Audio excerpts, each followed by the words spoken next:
Así también vamos a decir que los que conocen a Cristo necesitan fe y obediencia.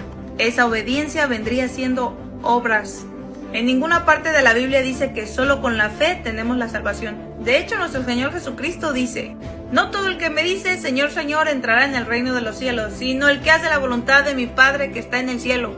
Así que podrá tener mucha fe, hacer milagros, profecías, etc., etc., y podría condenarse. Por eso es necesario creer y obedecer. Afirmaciones como la de esta estimada señora vienen de personas que solamente leen versículos aislados de la Escritura sin hacer un estudio profundo acerca del tema al cual se metieron a tratar de, como dice ella, de dilucidar. En primer lugar, yo quiero dejar en claro que la Escritura dice, Apocalipsis 7:10, entre otros muchos pasajes, dice que la salvación viene de nuestro Dios. La salvación viene de Dios, no de nosotros, no de nuestras obras, no de nada que nosotros podamos hacer, para que no nos gloriemos, escribió el apóstol Pablo. Esta señora dice que la obediencia viene siendo una obra para salvación y que por eso no basta solo la fe en Cristo para la salvación, sino hay que hacer, por lo menos hay que creer y eso, por lo menos hay que obedecer, dice, y eso ya viene siendo una obra. Bueno, miremos qué dice la palabra del Señor acerca de esto. El apóstol Pablo escribió a los Filipenses en el capítulo 2 y versículo 12. Dice así: por tanto, amados míos, como siempre habéis obedecido, no como en mi presencia solamente, sino mucho más ahora en mi ausencia. Ocupaos en vuestra salvación con temor y temblor, porque Dios es el que en vosotros produce así el querer como el hacer. ¿Qué les parece? Aquí el apóstol Pablo les está diciendo a los filipenses que han obedecido no solo estando estando él presente, sino que han obedecido también estando ausente. ¿Por qué razón? Ahí dice, porque Dios es el que en vosotros produce así el querer como el hacer. Mire, cuando nosotros venimos a Cristo, el apóstol Pablo escribió a los romanos que Dios, juntamente con Cristo, nos ha dado todas las cosas. Él nos ha equipado para obedecerle, para seguirle siempre, para no soltarnos de su mano, para no caer. Fíjese que inclusive Él es el que nos concede creer en Cristo. Sigamos aquí en la carta de los Filipenses, capítulo 1, versículo 29. El apóstol Pablo les dice a los Filipenses: a vosotros, o sea, a ustedes, les ha sido concedido a causa de Cristo que crean y que padezcan por Él. ¿Qué le parece? Hasta el creer es algo que Dios nos concede. O sea, nos equipa para todo, para obedecerle, para seguirle, para todo. Ahora, alguien me preguntaba: hermano, y mire, ¿qué pasa cuando uno desobedece? Cuando uno de cristiano, de creyente salvo, desobedece. Mire, eso es la carne. El Señor nos equipa para todo, pero la carne se opone al espíritu. Recuerden, el apóstol Pablo decía: el pecado que mora en mí. Entonces, mientras estemos en este cuerpo, pues vamos a batallar con la carne. Y por eso algunas veces vamos a desobedecer. Por eso el apóstol Pablo escribe a los Filipenses. Capítulo 3, versículo 21, dice que nuestro Señor transformará el cuerpo de la humillación nuestra para que sea semejante al cuerpo de la gloria suya, por el poder con el cual puede también sujetar a sí mismo todas las cosas. O sea, cuando estemos en gloria, como dice aquel himno precioso, cuando estemos en gloria, en presencia de nuestro Salvador, entonces ya no vamos a tener opción a pecar, porque este cuerpo va a ser transformado a semejanza del cuerpo de Cristo, y ya no vamos a tener ese pecado morando en nosotros. Así lo escribió el apóstol Pablo. Vamos a ser transformados de este cuerpo de humillación nuestra a un cuerpo semejante a la gloria de Cristo. ¿Qué les parece? Entonces, el obedecer como el creer nos es concedido por Dios. Versículo base, Filipenses 2:13. Porque Dios es el que en vosotros produce el querer como el hacer.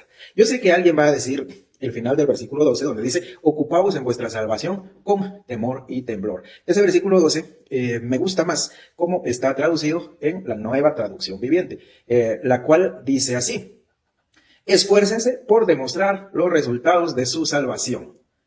Ese ocupaos de vuestra salvación se traduce como esfuércense por demostrar los resultados de su salvación. Así es pues, que el obedecer, tanto el creer, tanto la fe, el creer, nos es concedido por Dios.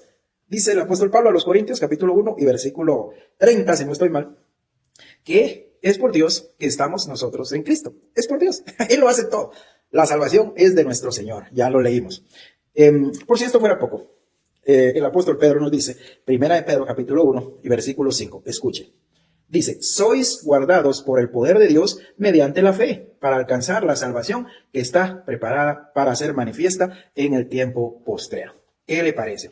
Mire, el Señor nos guarda. Dice que por la fe que tenemos, que también Dios nos la dio, Dios nos protege con su poder hasta que recibamos, hasta que hagamos efectiva esa salvación, la cual está lista para ser revelada en el día final. O sea que el Señor nos cuida para no alejarnos de Él, para no soltar su mano, para hacerle siempre obedientes. O sea, la obediencia, resumamos, la obediencia viene para el creyente, también viene de Dios, porque Él produce en nosotros tanto el querer como el hacer. Él nos ha concedido creer, Dios nos ha concedido creer en Cristo y sufrir y padecer por Él. Vamos a la siguiente parte de lo que esta señora está diciendo. Ella cita a Mateo 7, 21 al 23. Cito, no todo el que me dice Señor, Señor, dice ella, sino el que hace la voluntad del Padre. Entonces ella dice, se puede tener mucha fe y así ser condenado. Bueno, miremos por favor. En estos pasajes no se está hablando de gente que tenía mucha fe. Se está hablando de gente que está reclamando haber hecho obras. Están reclamando haber hecho maravillas importantes y están teniendo una falsa seguridad en las obras que hicieron. Hay que tomarlo en cuenta. Les leo. Dice, no todo el que me dice Señor, Señor entrará en el reino de los cielos, sino el que hace la voluntad de mi Padre que está en los cielos. Muchos me dirán en aquel día, Señor, Señor, no profetizamos en tu nombre, y en tu nombre echamos fuera demonios, y en tu nombre hicimos muchos milagros. Esta gente está apelando a las obras que hicieron. No están apelando a su fe. Dice después, entonces les declararé, nunca los conocí, apártense de mí, hacedores de maldad. Mire qué tremendo.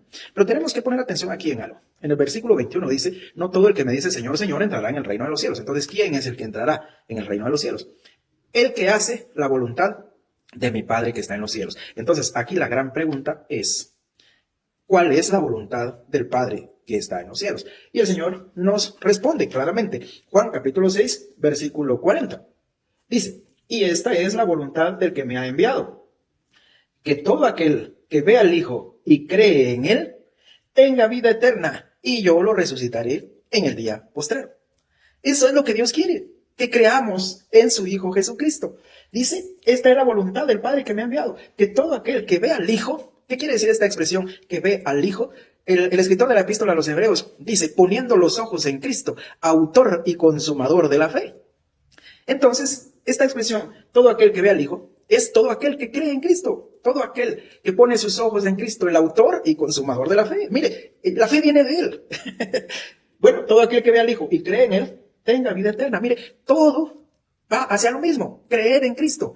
¿Sí?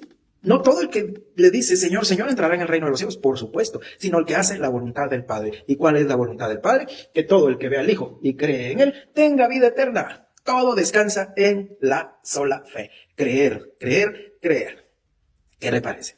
Vamos a tener una parte 3, porque esta señora cita la epístola de Santiago en el capítulo 2, y a mí eso me parece muy interesante, podérselos explicar a ustedes, mis estimados hermanos. Muchísimas gracias por su atención a esta segunda parte de refutación a este video, y como siempre les digo, si encuentra errores en mi discurso, pues corríjame usando la escritura, y yo lo voy a aceptar con mucho agradecimiento. Recuerden, esto es el estudio bíblico. Que el Señor le bendiga y nos vemos en el próximo video.